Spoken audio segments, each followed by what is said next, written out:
মুড়ি দিয়ে আর রুই মাছের বড় মাথা দিয়ে মুড়ি ঘন্ট রান্না করব। চলেন সেই রেসিপিটা আপনাদের সাথে শেয়ার করি। আপনারা যারা মুড়ি ঘন্ট পছন্দ করেন তারা অবশ্যই এই রেসিপিটা ট্রাই করবেন। সেই জন্য আমি প্রথমে কড়াইতে তেল গরম করে কিছু পেঁয়াজ দিয়ে দিলাম।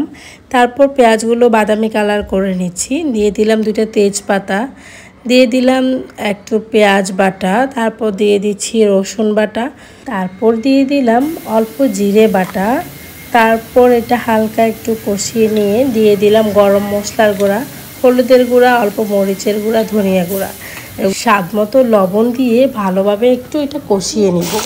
তারপর কড়াইতে আমি রুই মাছের মাথাগুলো ভাজা করে নিচ্ছি।